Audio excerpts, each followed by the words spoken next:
I'm down to my one single card. I already called Uno. I'm about to place it down and win this damn game. My friends, stack on top. It comes up to 24. They give me a draw 24.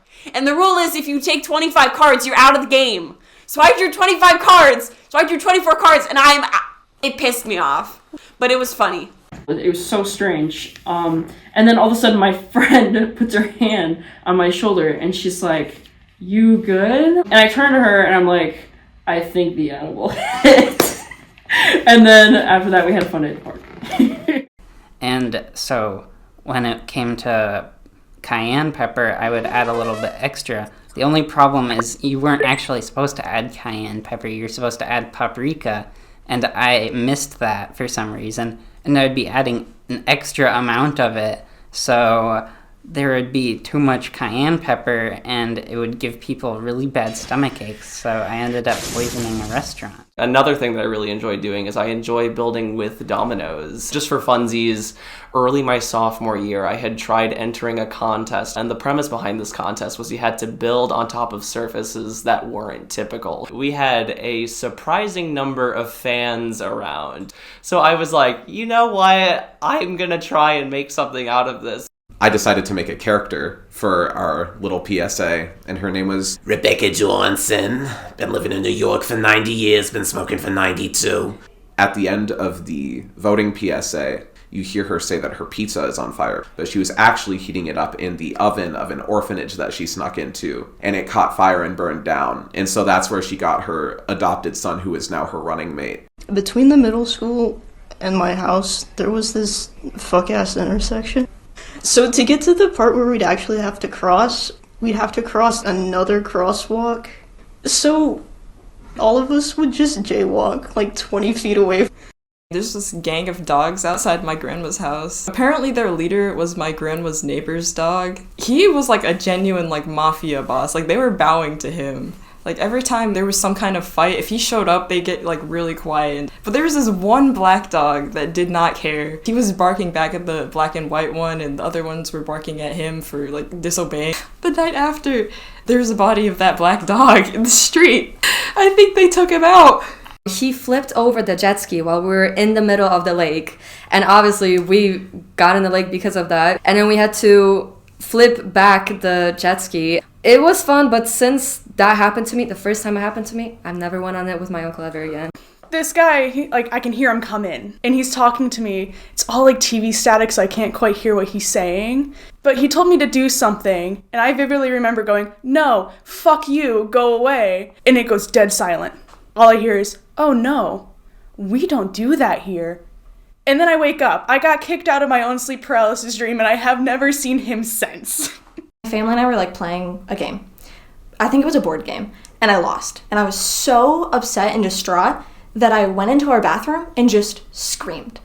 But I didn't just scream. I screamed swear words because I don't know. It was like a 45-degree hill, and we were just driving up, and then we suddenly got stuck. And I was looking at him, I'm like, don't tell me we just got stuck. So he told me to get in the driver's seat because he's gonna try pushing us up, and I was like, that's a bad idea. We did it, and he's like, stop, because he was falling down with the truck. The thing about water is that it rehydrates things that don't have water in them. So I ended up with a pretty decent tasting cup of tea and a bunch of cold, wet mushrooms at the bottom that I just had to eat anyway. And it was not the best trip of my life, honestly. The whole time, like, I was just on, like, a very beautiful guided tour by, like, a very attractive woman with very blue eyes who kept staring at me and, like, asking me, like, really liking my follow-up questions. And but it involved me fighting against a sumo wrestler who had that, like, a highlighter as a weapon, and he was, like, violently, like, attacking me with it, and I was, like, naked. We were, like, both in our underwears when we were doing it, so I don't know how that happened.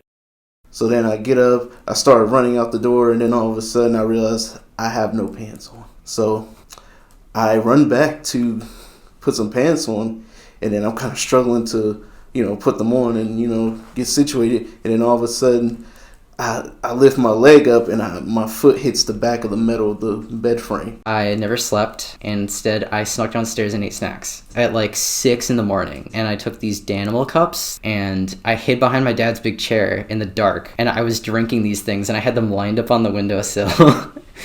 And my sister comes downstairs, surrounded by darkness, and I start slurping on one of these things, and I'm like, I'm a monster. And she ran upstairs and told my dad. And he just saw, like, this row of yogurt cups there.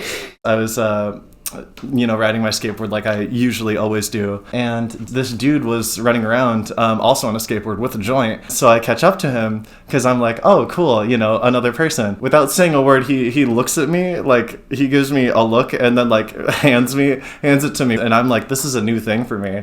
This black little kid comes up to us. Yeah, our first thought was to feed him Doritos and then put him in a box. He went along with it. He ate those Doritos. He was hungry, and he was the only one. He was just by himself.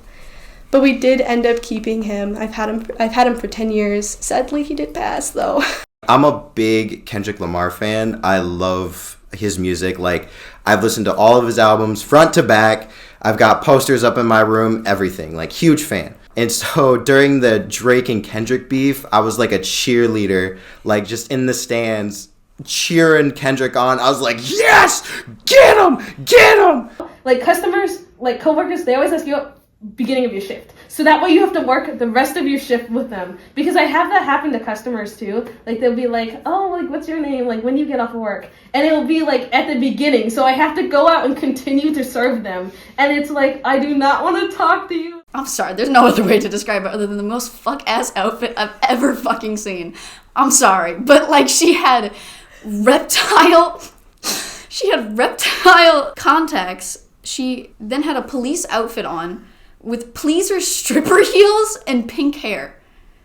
Okay, Gwen, rock that, I don't really know what was happening, but he kept, like, going, like, oh my, and he goes, oh my shit. And we start laughing really hard because he's a 2-year-old and he just said shit. But we're also trying to tell him to stop, but he sees us laughing, so he just keeps going, oh my